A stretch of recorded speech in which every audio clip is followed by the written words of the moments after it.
Well, hi guys, welcome back to my channel. If you're new here, my name is Laura and I do book reviews. So in this video, I'm going to be doing a quick book review for The Fever Code by James Dashner, part of the Maze Runner series. It is book 5, so I did give this book a 3.5 star, purely because it was so slow at times. Like, the first half of the book was super slow. There wasn't a whole lot going on. And I understand kind of like why he had the first half so slow, because he had to set up like everything in one book. But of course but before I get into it even more, this book is about how Thomas and Teresa both came to be at the Wicked headquarters before they were put into the maze. And so the book spends the first half kind of showing us them growing up and like how they came to be at least with Thomas. It kind of shows how he came about to being at the Wicked's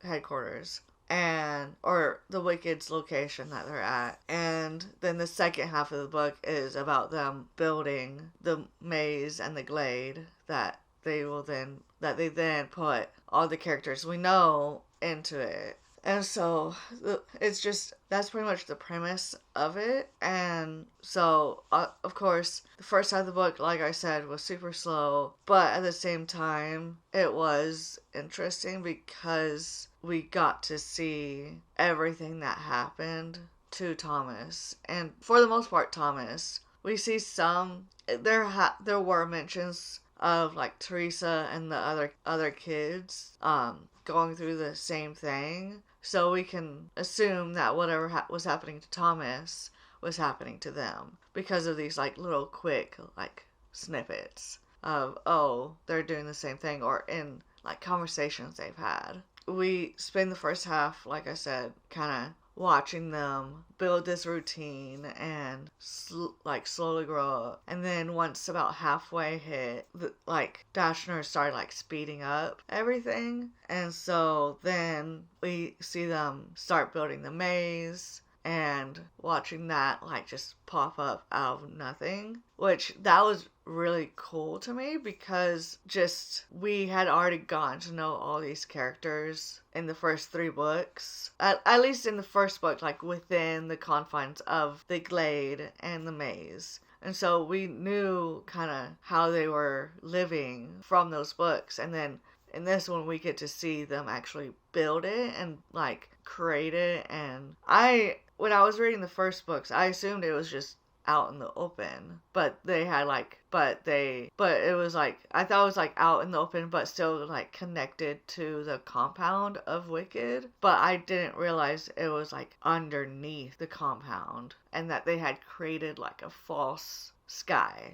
pretty much. And that was definitely interesting to me. And I really liked that concept that they were able to create like a fake sun, fake stars, all that.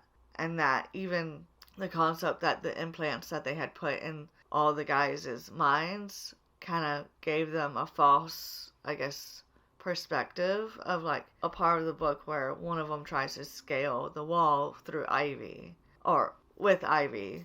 But because of the implant, their perception of where the end of the wall is, or like that whole idea and concept really fascinated me, and was like, okay, so that's why they never actually like continued on like climbing and stuff, and that we had gotten their side of it from the first book, and then we find out, I guess, Wicked's side of it from this one. And so I really enjoy, like, for the most part, I did enjoy all the nooks and crannies or the answers that this book provided, because I had a decent amount of questions from the first 3 books and a little bit from the 4th book, The Kill Order, which I did book reviews on all those, and I can link them down below. But just this book, even though I probably won't revisit this book. So, but yeah, I mean, I don't have like too many gripes about this book, outside of it being kind of slow and mundane. And yeah, there were a couple things I was like, oh my word, just move on from it. I will say, Thomas did, I liked it, but I didn't like it. How Thomas was so, like, cautious about trusting Wicked. And yes, he has perfectly good reasons not to trust them because they kept lying to him and Teresa. But there was definitely that a aha moment at the very end, which I won't say in case you've never read it and you are on the fence about reading it. But I will say that there was definitely a whoa moment at the end where I was like, that makes stuff especially in the first book, the Maze Runner book, make a lot more sense. And so that definitely was like, that was cool. And so, but yeah, I think overall I enjoyed it, but at the same time probably won't revisit it unless I just have that inkling to. But yeah, like I may like skim it, like, or read certain parts to make sure I understood it. But I definitely think that overall this was a good, I guess, prequel to just how the whole thing started, and at least how the maze started. But yeah, overall I enjoyed it. I liked it. And yeah, but I hope you guys enjoyed this book review, and if y'all did, please give it a thumbs up and comment down below if you have read it, what you thought about it. If it differs from my opinion about it, then all the more to kind of talk about it, and I would love to read all y'all's comments. And if you want to just get notified for whenever I upload another book review or any other videos, please don't forget to hit the subscribe button. And until next time, guys, bye.